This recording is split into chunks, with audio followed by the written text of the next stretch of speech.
এই বিশ্ব ব্রহ্মাণ্ডের অধিপতি ত্রিলোকেশ্বরপতি নন্দন নন্দন ব্রজেন্দ্র নন্দন শ্যাম সুন্দর কুঞ্জ নিকুঞ্জেশ্বর শ্রী রাধা মাধবের অশেষ কৃপায় এবং তার আহ্লাদিনী শক্তি বিশ্বভানুনন্দিনী অষ্টসখী শিরোমণি শ্রী রাধারানীর অশেষ কৃপায় আমরা বৈষ্ণবদের পরম ধন শ্রীমদ্ ভাগবতমের রস আস্বাদন করবার আমরা সৌভাগ্য লাভ করেছি।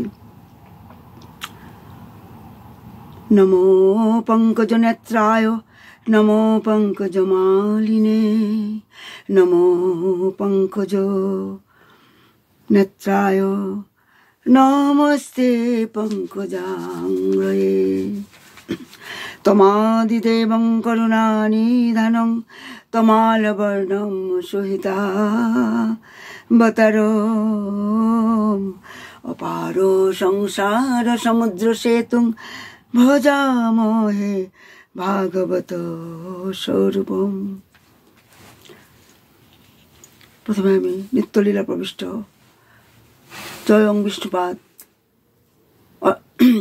পরমহংস মহাভাগবত অষ্টোত্তর শত শ্রী শ্রীমৎ স্বামী শিবানন্দ বাবা মহারাজের চরণে আমার কোটি কোটি দণ্ডবোধ প্রণাম। আর সমস্ত রূপানুগ গুরুবর্গ গুরু পরম্পরা এবং সমস্ত আচার্যবর্গের চরণে আমার কোটি কোটি দণ্ডবোধ প্রণাম। আর উপস্থিত সমস্ত কৃষ্ণ প্রেম অনুরাগী গৌর ভক্তবৃন্দের চরণে আমার কোটি কোটি দণ্ডবোধ প্রণাম। ভগবান যুগে যুগে আসেন আমাদেরকে মার্গদর্শন করার জন্য। তিনি স্বয়ং আসেন, কখনো বা অংশরূপে সাংশরূপে বৈভব রূপে তিনি আমাদের আসেন আমাদেরকে মার্গদর্শন করানোর জন্য। আমাদের নিজের সাধন দ্বারা সাধ্যর দ্বারা কখনো কৃষ্ণপ্রেম লাভ করা সম্ভব নয়। একমাত্র গুরুদেবের আশীর্বাদ, রাধারানীর আশীর্বাদে আমরা আমাদের মার্গ আমরা লাভ করতে পারি। কারণ আমরা দেখেছি প্রতিদিন পথে ঘাটে বহু পাগল লোক দেখা যায়, যারা সর্বদাই ব্যস্ত। হয় তারা মনে মনে বিড়বিড় করে কিছু বলছে, কখনো কাঁদছে হাসছে, নয়তো এদিক ওদিক ছুটাছুটি করছে। দেখে মনে হয় তারা যেন কতই ব্যস্ত। প্রকৃতপক্ষে তারা অর্থহীন কার্যকলাপে জীবনের অমূল্য সময় নষ্ট করছে। এই জগতে অনেক ভবঘুরে দেখা যায়, যারা উদাসীনভাবে উদ্দেশ্যহীনভাবে তারা ঘুরে বেড়াচ্ছে। যেভাবে কোনো একটা লোক রাস্তায় যখন হেঁটে যায়, তাকে যদি জিজ্ঞাসা করা হয় কোথায় যাচ্ছে, কিন্তু সে বলতে পারলো না তার গন্তব্যস্থল কোথায়, তখন বুঝতে হবে লোকটি পাগলের মতো উদ্দেশ্যহীনভাবে ঘুরে বেড়াচ্ছে। ঠিক সেইভাবে এই 84 লক্ষ জনি অতিক্রম করার পর এই দুর্লভ আমরা এই মানব জীবন লাভ করে যারা আহার নিদ্রা ভয় মৈথুন সর্বস্ব জীবনে সদাই ব্যতিব্যস্ত, আহার নিদ্রা ভয় মৈথুন নিয়ে ব্যতিব্যস্ত, কিন্তু মানব জীবনের প্রকৃত উদ্দেশ্য সম্বন্ধে জানতে আগ্রহী নয়। তারাও কিন্তু এই জগতে পাগলের মতোই উদ্দেশ্যহীনভাবে ঘুরে বেড়াচ্ছে। অনেক সময় দেখা যায় একটা পাগলকে রাস্তার কাছে পড়ে থাকা একটা আখের ছিবড়া নিয়ে চিবুচ্ছে এবং হেসে হেসে একটা আনন্দ উপভোগ করছে। যেভাবে একটা গাধা বা উট যখন একটা মাংসের হাড্ডি চিবুতে রস তো বেরোচ্ছে না, কিন্তু নিজের জিহ্বাতে কামড় লাগার পরে যে রক্ত ঝরছে, সেই রক্তর স্বাদটা নিয়ে ভাবছে আহা কি রস, কি আনন্দ পাচ্ছে সেই মাংসের হাড্ডিটা চিবুয়ে। সে যে বুঝতেই পারছে না, সে নিজের রক্ত সে চুষে সে ভাবছে কি স্বাদ সেই হাড্ডিটার মধ্যে থেকে রস বেরোচ্ছে। ঠিক সেভাবে সেই পাগলটা যখন একটা আখের ছাবড়া নিয়ে চিবোয় আর হেসে হেসে আনন্দ উপভোগ করছে, ঠিক সেভাবে কিন্তু বুদ্ধিমান মানুষ কিন্তু বুঝতে পারেন যে ওই চিবানো ছিবড়ার মধ্যে কোনো রস নেই। আর ওই পাগলটি শুধু শুধু তার মানে সময় নষ্ট করছে। ঠিক সেই তেমনি এই বদ্ধ জগতের মানুষরা অর্থহীন, আমরা অর্থহীন কার্যকলাপে, মান্ডেইন টক, আমরা ইন্দ্র তৃপ্তিতে আমরা আমাদের অমূল্য সময় নষ্ট করে আমরা চলেছি। মানে অর্থহীন, যাকে বলা হয়েছে অর্থহীন কার্যকলাপ। মানুষ তার জীবনযাত্রা উন্নতি করার জন্য গাধার মতো পরিশ্রম করে দিন রাত্র, কিন্তু সে সুখ লাভ করতে পারে না। এই জড়জগতে এমন একজনকে খুঁজে পাওয়া যাবে না যিনি সমস্ত দুশ্চিন্তা থেকে মুক্ত হয়ে সর্বতোভাবে সুখী। মানে আছে কি এরকম কাউকে খুঁজে পাওয়া যাবে কি? এমনকি আমরা ভাবি দেশের রাজা বা প্রাইম মিনিস্টার, প্রেসিডেন্ট, কতই না তারা সুখী। সবাই কিন্তু অসুখী, মানে কোনো না কোনো কারণে অসুখী। কারণ এই জড়জগৎ হচ্ছে দুঃখময়। মানে সেই সম্বন্ধে ভগবান শ্রীকৃষ্ণ কি বলেছেন? মামু পেত্য পুনরে জন্ম দুঃখালয়ম অশাশ্বতম নাপ্নুবন্তি মহাত্মানো সংসিদ্ধিং পরমাঙ্গতা দুঃখালয়ম অশাশ্বতম। ভগবান বলছেন, মহাত্মাগণ, ভক্তিপরায়ণ যোগীগণ আমাকে লাভ করে আর এই দুঃখপূর্ণ সংসারে পুনরায় জন্মগ্রহণ করেন না। কেননা তারা সর্বজ্ঞ, তারা মানে সর্বোচ্চ সিদ্ধি লাভ করেছেন। মানে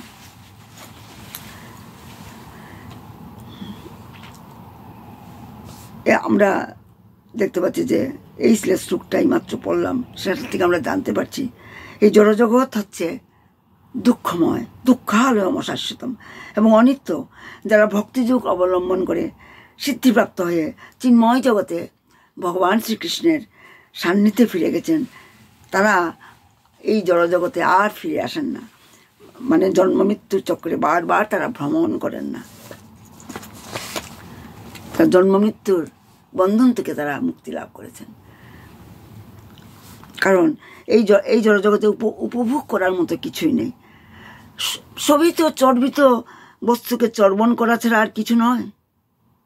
সবই যেটা মানে এই জগতে এমন কিছু নেই যা আমরা পূর্বজন্মে আমরা উপভোগ করিনি। আমাদের তো এটা প্রথম জন্ম নয়, পূর্বে আমার অনেকবার জন্ম হয়েছে। তাই আমরা এই জগতে এমন কিছু নেই যা আমরা পূর্ব জন্মে আমরা উপভোগ করিনি। এই জগতে এমন কোনো স্থান নেই যেখানে আমরা পূর্বে আমরা জন্মগ্রহণ করিনি। ইতিপূর্বে আমরা অনেকবার স্বর্গলোক, দেবলোকে জন্মগ্রহণ করেছি এবং স্বর্গসুখও আমরা উপভোগ করেছি। কারণ স্বর্গলোকেও কিন্তু জন্ম মৃত্যু হয়, সেখানে চিরকাল থাকা যায় না। পুণ্য ফলের দ্বারাই তো মানুষ এই জড়জাগতিক সুখ ভোগ করে। তাই কেউ যখন পুণ্যকর্মের দ্বারা স্বর্গলোকে জন্মগ্রহণ করে তখন সে সেখানে দেবতাদের মতো ইন্দ্রিয় সুখ উপভোগ করতে পারে। কিন্তু যতই সে এই মানে জড়জাগতিক সুখ উপভোগ করে ততই তার পুণ্য ফল ক্ষয় হতে থাকে। আর সমস্ত পুণ্য ফল যখন সম্পূর্ণভাবে ক্ষয় হয়ে যায় তখন তাকে আবার মর্তলোকে ফিরে আসতে হবে।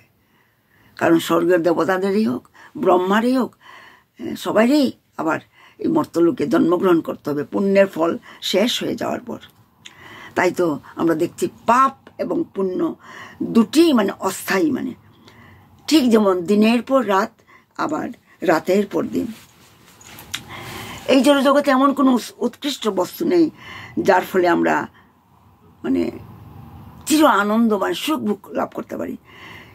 কারণ এই জড়জগতে মানে আমাদের এই দৃশ্য অদৃশ্য সমস্ত রকমের যত রকমের উপভোগের বস্তু আছে, জিনিস আছে, সবগুলি 8টি মানে উপাদানের, জড় উপাদানের দ্বারা তৈরি। মানে আমরা যাই জড়জগতে দৃশ্য অদৃশ্য বস্তু যার থেকে আমরা আনন্দ লাভ করি, জড়সুখ অনুভব করি, সবগুলোই কিন্তু 8টা জড় উপাদান দিয়ে তৈরি।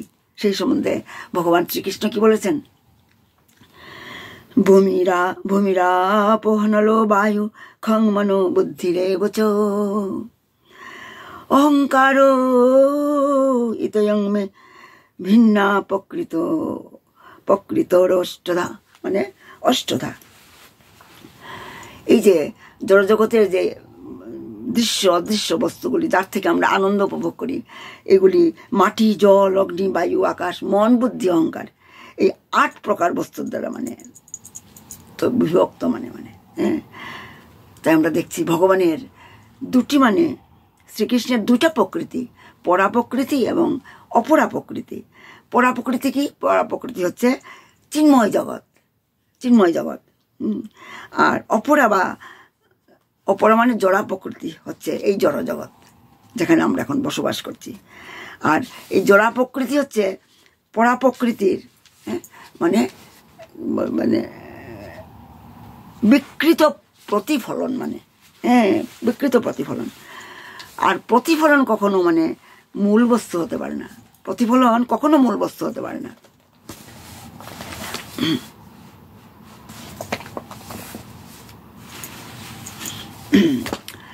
তাই এই জড়জগতে কোনো বস্তুই উৎকৃষ্ট নিত্য নয়, সবই অস্থায়ী। এই জড়জগতে যত রকমের উৎকৃষ্ট খাদ্যবস্তুই হোক না কেন, আর ব্যবহারের জন্য যত রকমের উৎকৃষ্ট দ্রব্যই হোক না কেন, তা সবই মাটি, জল, আগুন, এগুলির মিশ্রণ ছাড়া আর কিছুই নয়। অর্থাৎ এক কথায় এই জড়জগতের সব কিছু মাটি ছাড়া কিছু নয়। তাই যে জ্ঞানবান ব্যক্তি, যে বুদ্ধিমান ব্যক্তি, যে জ্ঞানী, সে মাটি এবং সোনার মধ্যে কোনো পার্থক্য দেখে না, কোনো পার্থক্য দেখে না, তার কাছে সবই সমান।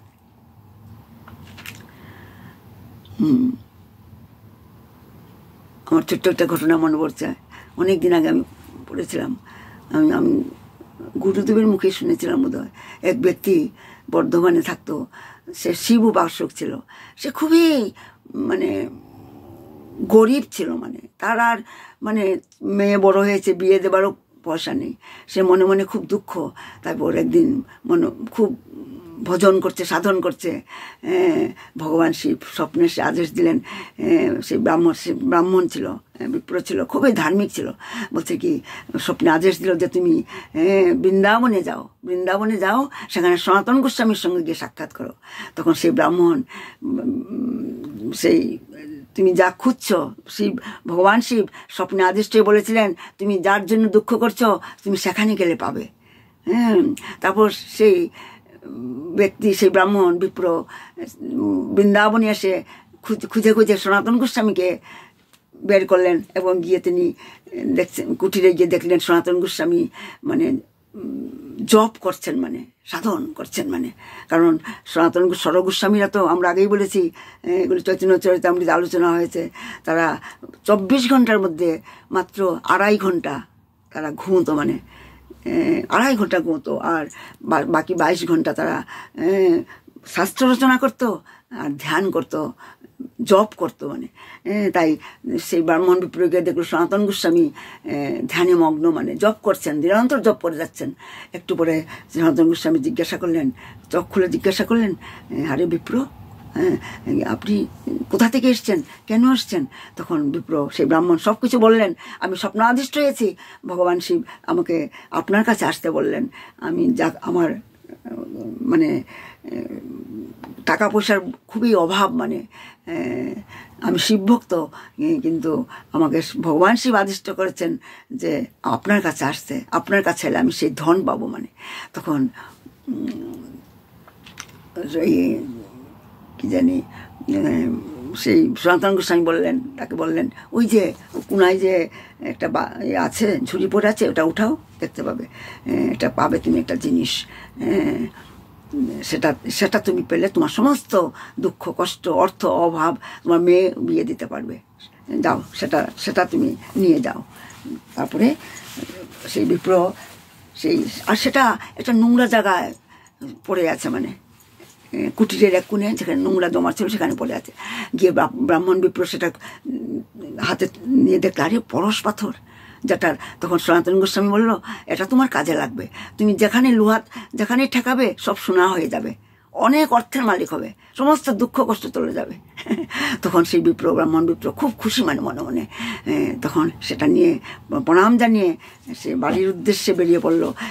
তখন বৃন্দাবনে যমুনার তীরে যেতে যেতে চিন্তা করলো, মনে চিন্তা করলো সেই ব্রাহ্মণ বিপ্র যে আরে এত পরশ পাথর পেয়েও সনাতন গোস্বামী সেটাকে ফেলে রেখেছে, তার কোনো হুঁশেই নেই। মানে সেটাকে তুচ্ছ তাচ্ছিল্য করে পরশ পাথরকে ফেলে রেখেছে। তার মানে সনাতন গোস্বামীর কাছে পরশ পাথরের চেয়ে আরও বেশি, আরও মূল্যবান বস্তু জন্য আছে তার কাছে, যার জন্য তিনি নিরন্তর তিনি ধ্যানে বসে আছেন। নাইলে কি পরশ পাত্রকে কি ফেলে রাখে? নিশ্চয় তার কাছে আরও বেশি মূল্যবান বস্তু আছে। সেটা যখনই তার এই মনে সেই ভাবনাটা আসলো, সেই বিপ্র তখন তৎক্ষণাৎ পরশ পাত্রটার কাছে যমুনার জলে ফেলে দিয়ে সে দৌড়ে আবার ছুটে চলে আসলো সনাতন গোস্বামীর কুটিরে। এসে প্রণাম করে বলল, হে মহারাজ, আপনার কাছে আপনি পরশ পাথরকেও পর্যন্ত আপনি তুচ্ছ তাচ্ছিল্য করেছেন আর আমাকে সেটা দিয়েছেন। তার মানে আপনার কাছে আরও বেশি মানে উন্নত ধরনের বা আরও বেশি মানে ধন আপনার কাছে আছে, যার জন্য আপনি সেই পরশ পাথরকেও আপনি অবজ্ঞা করেছেন। তখন সনাতন গোস্বামী হেসে বলল, সেটা তুমি চাও নাকি সেই ধন? তুমি চাও? বলতে কি নিশ্চয়ই আমি চাই, আমি সেই ধন যেটা পরশ পাথর থেকেও আরও বেশি মূল্যবান।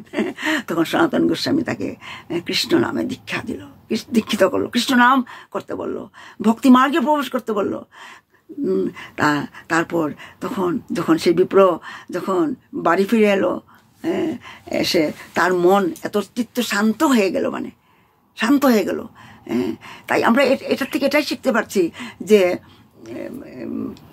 সেই বিপ্র ব্রাহ্মণ অ্যাকচুয়ালি মহাদেব আমাদের আশুতোষ অ্যাকচুয়ালি তিনি তো পরম বৈষ্ণবনাং যথাসম্ভব। ভগবান শিব কিন্তু আমাদেরকে কৃষ্ণ ভক্তি লাভের জন্য আমাদেরকে মানে উদ্বুদ্ধ করেন। মানে তাই যারা বৈষ্ণব অ্যাকচুয়ালি তারা শিব ভক্ত, পরম শিব ভক্ত যারা বৈষ্ণব অ্যাকচুয়ালি, কারণ ভগবান শিব হচ্ছেন পরম বৈষ্ণব, নিরন্তর তিনি রাম নাম করছেন অর্ধনিমিলিত চক্ষে। তার মানে এটা পড়তে গিয়ে আমার এই কথাগুলি বলতে গিয়ে আমার সেই ঘটনাটা মনে পড়ায়। আমরা একটু রস আস্বাদন করলাম ছোট্ট লীলাটা। তাই আমরা দেখছি যে সনাতন গোস্বামীর কাছে সেই পরশ পাথরটা মাটি মানে মাটি আর সোনার মধ্যে মানে কোনো পার্থক্যতা তিনি দেখেন না, মানে মূল্যহীন। মানে আর সেই ব্রাহ্মণ বিপ্র সেই জ্ঞান পেয়ে কৃষ্ণ ভাবনা অমৃত লাভ করে তার কাছে পরশ পাথর তার কাছে মাটির সমান মনে হলো। তাই তো ভগবান শ্রীকৃষ্ণ কি বলছেন সেই সম্বন্ধে, জ্ঞান বিজ্ঞান তৃপ্তাত্মা কূটস্থ বিজেতেন্দ্রিয় যুক্ত ইত্যুচ্যতে যোগী সমলুষ্টাস্ম কাঞ্চন। তার মানে যে যোগী শাস্ত্র জ্ঞান এবং তত্ত্ব অনুভূতিতে পরিতৃপ্ত, মানে যিনি শীত গ্রীষ্ম উষ্ণ আদি মানে দ্বন্দ্বে নির্বিকার এবং জিতেন্দ্রীয়, তিনি সোনাতেই হোক মাটিতে সবার মধ্যে সমদর্শী, মানে তিনি যুগারুর বলে কথিত হন। তাকেই বলা হয় যুগারুর, যেভাবে আমাদের বাবা শিবানন্দ। কারণ তিনি শাস্ত্র জ্ঞান এবং তত্ত্ব অনুভূতিতে তিনি পরিতৃপ্ত। বাবা গুরুদেবের কাছে শীত গ্রীষ্ম সমান, তিনি শীতেও মানে শীত অনুভব করেন না, গ্রীষ্মেও গরম অনুভব করেন না। তিনি জিতেন্দ্রীয়, সমদর্শী, তিনি ইকুয়াল ভিশন, সবার প্রতি ইকুয়াল ভিশন। তাকেই বলা হয় যুগারুর। তাই কারণ এই জড়জগৎটা হচ্ছে একটা কারাগার। এই কারাগারে যখন কেউ থাকে মানে সেখানে মানে বন্দি জীবনযাপন করতো, ঠিক আমরাও এই সংসারটা কারাগার, আমরা বন্দী হয়ে আছি এখানে। তাই আমাদের কর্তব্য হচ্ছে মানে কারাগার থেকে মুক্ত হয়ে নিজের গৃহে ফিরে যাওয়া। নিজের গৃহ কোথায়? গোলক বৃন্দাবন, সেটাই আমার আসল বাড়ি। মানে যতক্ষণ পর্যন্ত আমরা নিজের গৃহে ফিরে যেতে না পারবো ততক্ষণ সুখ আনন্দ আমরা লাভ করতে পারবো না। তাই যেমন একজন পাগল যেমন আখের ছিবড়া চিবিয়ে মনে করে যে সে খুব আনন্দ উপভোগ করছে, তেমনি আমরাও এই বদ্ধ জগতে এই চর্বিত বস্তুকে চর্বণ করে আমরা মনে করছি আমরা খুব আনন্দে আছি, আমরা খুব আনন্দ আছি। তাই তো শ্রী চৈতন্য চরিতামৃতে কৃষ্ণদাস কবিরাজ গোস্বামী এই কামকে, এই যে আমরা যে আনন্দ যে পাচ্ছি ইন্দ্রিয় তৃপ্তি করার ফলে আমরা যে আনন্দ, সেই কামনা বাসনা এগুলিকে অন্ধকারের সঙ্গে তুলনা করেছেন, আর কৃষ্ণ প্রেমকে সূর্যের সঙ্গে তুলনা করেছেন। সূর্যের সঙ্গে তুলনা করেছেন। সমস্ত আনন্দের উৎস হচ্ছে ভগবান শ্রীকৃষ্ণ। তাই কেউ যখন ভগবান শ্রীকৃষ্ণের অপ্রাকৃত ইন্দ্রিয়ের তৃপ্তি সাধন করেন, তখনই কেবল তিনি অপ্রাকৃত চিন্ময় আনন্দ আস্বাদন করতে পারেন। কারণ আমরা জীবাত্মা, আমরা হচ্ছি ভগবান শ্রীকৃষ্ণের আমরা অংশ। মমই বাংশ জীবলোকে জীবভূত সনাতন। যে তাই গাছের গোড়ায় জল দিলে যেমন তার অংশগত সেই ডাল পালাশ শাখা প্রশাখা ফুল ফল সবই তৃপ্ত হয়, আর কেবলমাত্র উদরে আমাদের পেটে যখন খাদ্য আমরা প্রদান করি, আমরা যখন খাই তখন সমস্ত ইন্দ্রিয়গুলি পুষ্টি সাধন হয়, তৃপ্ত হয়। ঠিক সেইভাবে শ্রীকৃষ্ণের আনন্দ বিধানের মাধ্যমে আমরা শাশ্বত চিন্ময় আনন্দ আমরা উপভোগ করতে পারবো। তাই প্রতিটি বদ্ধজীবকে আমাদেরকে বদ্ধজীব কি করতে হবে? আমাদের কর্তব্য হচ্ছে এই দেহাত্ম বুদ্ধির থেকে মুক্তি লাভ করা, দেহাত্ম বুদ্ধির স্তর অতিক্রম করে চিন্ময় স্বরূপে অধিষ্ঠিত হওয়া।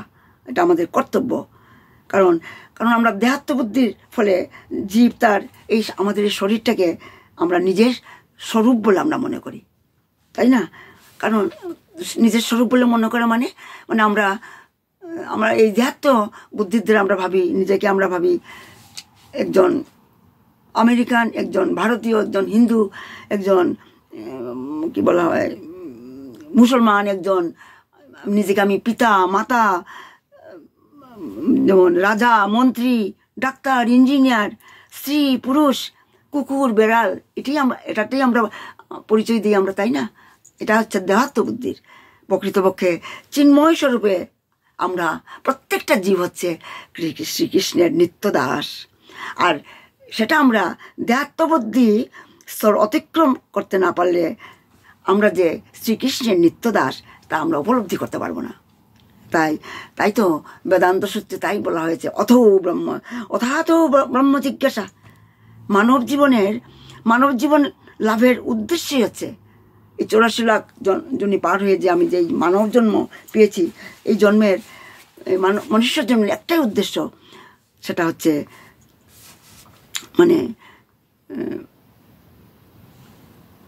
ব্রহ্ম বস্তুকে অনুসন্ধান করা, ব্রহ্মবস্তুকে অনুসন্ধান করা।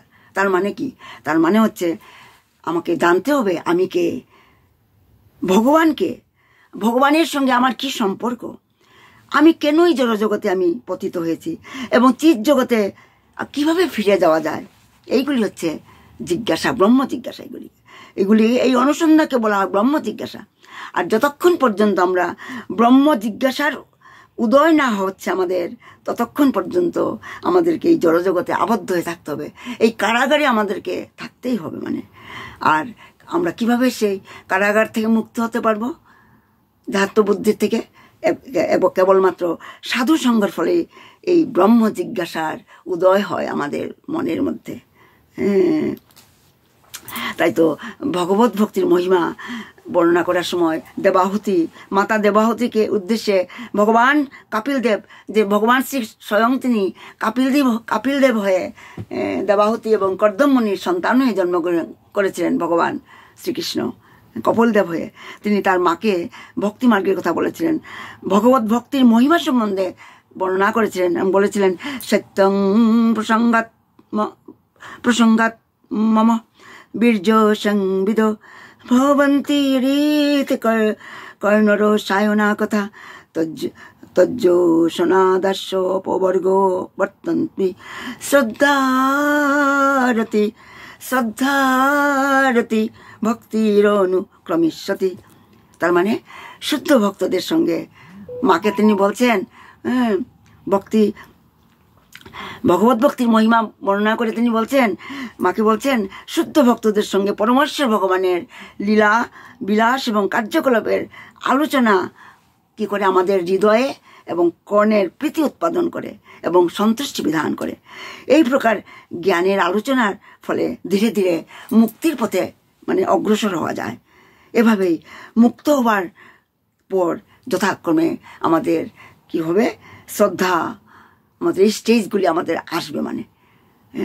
এই স্টেজগুলি কী এই ভগবানের লীলা মাধুর্যের কথা শ্রবণ করার ফলে, শুদ্ধ ভক্তদের সঙ্গে ভগবানের লীলাবিলাস কার্যকলাপের কথা শোনার ফলে কি হবে, আমাদের প্রথমে শ্রদ্ধা হবে, আমাদের মনে জাগবে।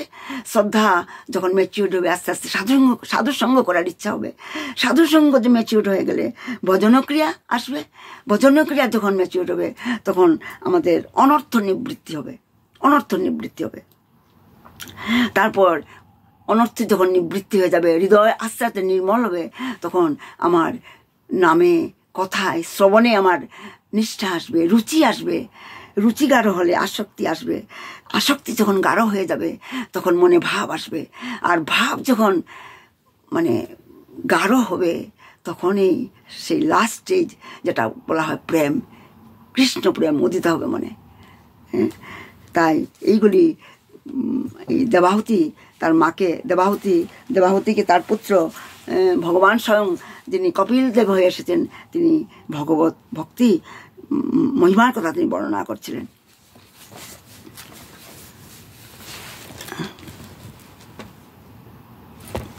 আর একটু আছে, আমি একটু বলে শেষ করছি। তাই আমরা দেখছি ভগবদ্ধামে ফিরে যাওয়ার দুটা রাস্তা আছে। একটা হচ্ছে সরাসরি প্রেমভক্তি স্তর, অর্থাৎ স্পন্টেনিয়াসলি শ্রীকৃষ্ণের প্রতি আসক্ত হওয়া সরাসরি আর অপর পন্থাটি হচ্ছে ক্রমশ উন্নতি সাধনের পন্থা। স্টেপ বাই স্টেপ এগোতে হবে। আর নাইলে ডাইরেক্টলি স্বতঃস্ফূর্তভাবে শ্রীকৃষ্ণের প্রতি আসক্ত হওয়া। এই দুটা পন্থা, আমি কোন পন্থায় যাব সেটা আমাকে বেছে নিতে হবে। যারা সরাসরি প্রেমভক্তির স্তর লাভ করতে অসমর্থ, তাদেরই জন্য এই ক্রম উন্নতির পন্থা শাস্ত্রে নির্দেশিত আছে। ক্রম উন্নতির পন্থাটা কি? সেটা হচ্ছে প্রথমে কর্মফল ত্যাগ করতে হবে, তারপর কর্মযোগ, জ্ঞানযোগ, তারপরে ধ্যানযোগ, তারপরে লাস্টে আসবে ভক্তিযোগ। এই স্তরগুলি এগুলিকে বলা হয় বৈধি ভক্তি। আস্তে আস্তে এই স্তরগুলি পার হতে হবে। নাইলে আমি সরাসরি বলা হয় প্রেমভক্তি স্তর, যেটা সরাসরিভাবে স্বতঃস্ফূর্তভাবে শ্রীকৃষ্ণের প্রতি আসক্ত হওয়া, সেটি একটা পন্থা। আর দ্বিতীয় পন্থাটি হচ্ছে ক্রমশ উন্নতি সাধনের পন্থা, যেটা এইমাত্র আমরা আস্বাদন করলাম। তাই ভগবদ্গীতায় কিন্তু কি বলা হচ্ছে, ভগবান কৃষ্ণ কিন্তু কি বলেছেন, যেভাবে আমাদের গুরুদেব বাবা কিন্তু সবসময় বলেন, আপনারা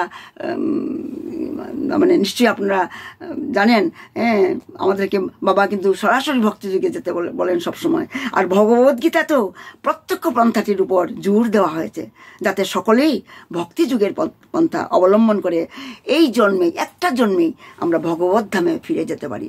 যার জন্য আমাদের গুরুদেব এই সৎসঙ্গের ব্যবস্থা করে দিয়ে গেছেন, যেখানে বসে আমরা ভগবানের লীলা মাধুর্য, গুণমাধুর্য, প্রেম মাধুর্যের কথা আমরা রস আস্বাদন করতে পারি, কর্ণকুহরে যাতে সেই কথা প্রবেশ করতে পারে। তাই চিন্ময় জগতে কারণ জন্ম, মৃত্যু, জরা, ব্যাধি, দুঃখ নেই, সেখানে একবার ফিরে গেলে তাকে আর এই দুঃখময় জগতে আর ফিরে আসতে হবে না। আজ আমার সময় শেষ হয়ে গেছে। নিতাই গৌ সীতানাথ প্রেমানন্দে হরি হরি বল, হরি হরি বল।